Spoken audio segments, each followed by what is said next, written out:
Morning everyone, কেমন আছো সকলে? আশা করছি সকলে তোমরা ভীষণই ভালো আছো। আমরাও কিন্তু খুবই ভালো আছি। এখন ঘড়িতে প্রায় বাজে সকাল 6টা। এখন থেকে তোমাদের সবাইকে সাথে নিয়ে আজকে ব্লগটা স্টার্ট করলাম। আশা করছি তোমাদের আজকের এই ব্লগটা দেখতে খুব ভালো লাগবে।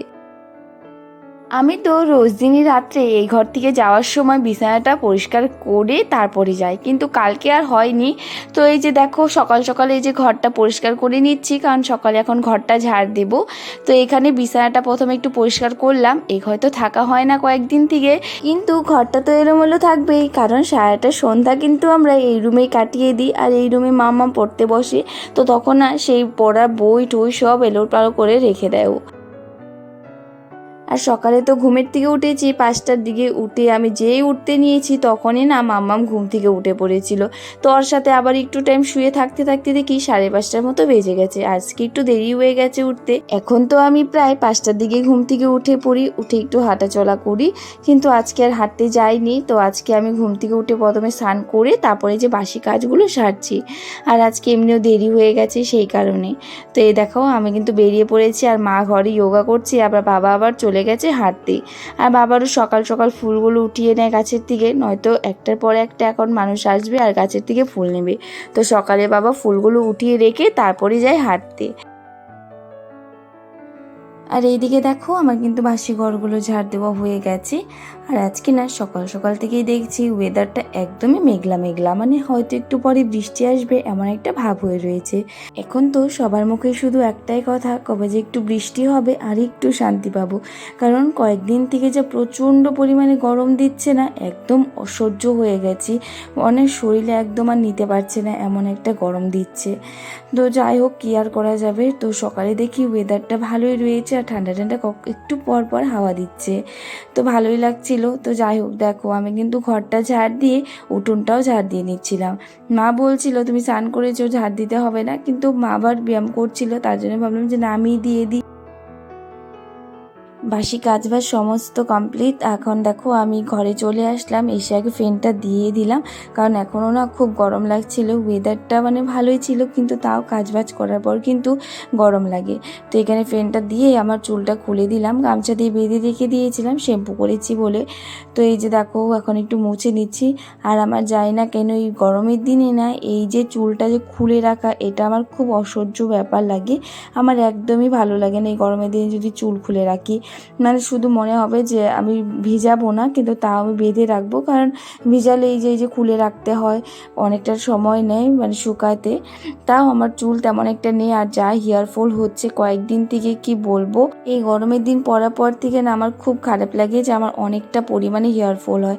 মানে যা চুল হয় না তো সেই আধা চুল আর কি পড়ে যায়। এমনি মাথায় চুল নেই, আরও সেই চুল পড়েই যায়। যাই হোক এখানে অনেকটাই কষ্ট পাচ্ছি, ভাবছিলাম যে কবে থেকে চুল কাটবো, কিন্তু মাও না করছে। আবার বড়মশাইকেও বললাম, ও বলছে না কাটতে হবে না। আর আমার মা তো কখনোই বলে না যে চুল কাট কাট, আমার মা সবসময় বলে চুল কাটবি না, একটু লম্বা থাকলেই ভালো দেখা যায়। তো যাই হোক কি আর করা যাবে, গরমের দিন গেলে হয়তো একটু হেয়ার ফলটা কমবে আমার। তো তারপর আমিও দেখো আবার চলে আসলাম রান্নাঘরে, বড়মশাইকে ডাক দিয়ে দিলাম, ও উঠছে না, ওর নাকি শরীরটা তেমন একটা ভালো লাগছিল না। তো ওকে ডাক দিয়ে এসে আমি আর দেরি করিনি, রান্নাটাও বসিয়ে দিলাম। দেখো এখানে আজকে নিরামিষ সবজি করলাম আর আলু ভেজেছি। মাম্মার জন্য আলু ভেজেছি, আর আমাদের জন্য এই যে এখানে নিরামিষ সবজি আর পাঁপড়ও ভেজেছি, সেটা আর দেখানো হয়নি। আর কালকে না ডাল ছিল, ফ্রিজে রাখা ছিল, তো সেই ডালটা দিয়ে আর কি সকালে খাওয়া হয়ে যাবে। না আমি তো নিয়ে যাবো না তোমায়, তুমি একা একা যাও। না আমি তো নিব না তোমায়, যাও তুমি ঘুরে যাও। দেখলে মাম্মাম কীভাবে কান্না করছে, একটাই কারণ, ও বলছে যে পড়াশোনা করবে না। মানে কয়েকদিন থেকেই বলতে পারে, এক সপ্তাহের মধ্যে থেকে মাম্মাম এত দুষ্টু করছে, আর মানে পড়াশোনা করতে চাচ্ছে না। আগে মাম্মাম খুব নিজেই বলতো যে মা আমাকে পড়াশোনা করিয়ে দাও, কিন্তু এখন দিন যাচ্ছে আর বড় হচ্ছে আর দুষ্টুমি শুরু হয়ে যাচ্ছে ওর। তো যাই হোক ও আজকে আর সকালে পড়াশোনা করেনি, আর স্কুলেও নিয়ে যায়নি, কারণ আমারও শরীরটা তেমন একটা ভালো লাগছিল না, আর যা গরম না, তো সেই কারণে আর কি নিয়ে যায়নি। আর কাজবাজও আছে ঘরে, কারণ দুর্গাপূজার জন্য অনেকটাই কাজ করতে হচ্ছে ঘরে। তো আজকে আবার দেখো এখানে এই যে ফ্যানগুলো মুছে নিচ্ছি, সকালে খাওয়া দাওয়া করে তারপরে যে মামাকে বসিয়েছিলাম পড়ার জন্য। আধা ঘন্টা তো ওর সাথেই আর কি ঝগড়া করলাম যে পড়াশোনা করবে না, ও কান্নাকাটি করলো। আর কয়েকদিন থেকে তো আমাদের ঘরে কিছু না কিছু কাজ লেগেই আছে। তো আজকে ভাবলাম ফ্যানটাও পরিষ্কার করে দিই, ঘর তো ঝাড়া হয়ে গেছে, শুধু এই ফ্যানটা মোছারই বাকি ছিল। তো ভাবলাম যে না, সেই কাজটাও সেরে ফেলি। তো আমি ফ্যান টেন মুছে তারপর আমি রান্নাবান্না সারছিলাম, আর তারপর কিন্তু আর ভিডিও শ্যুট করা হয়নি। তো এখন বাজে হলো সন্ধে, তো সন্ধে 6:30 মতো বাজে। তো এই যে এখন আমি আবার চলে আসলাম রান্নাঘরে। এখানে আমি যে চা বানিয়ে নিচ্ছি মার বাবার জন্য। আর কয়েকদিন থেকে তো ঘরের কাজবাজ শুরু হয়েছে, তারপর থেকে না মানে কি বলবো, সারাটা দিন একটার পর একটা লেগেই থাকে। সেই কারণে আর কি আজকে আর ইচ্ছে করছিল না ভিডিও শ্যুট করার দুপুরে। তো সেই কারণে আর করতে পারিনি। মারও যেমন আমারও সেই তেমনই আর কি অবস্থা হয়ে রয়েছে, দুজনের আর কি ঘর ঝাড়তে ঝাড়তে অবস্থা খারাপ।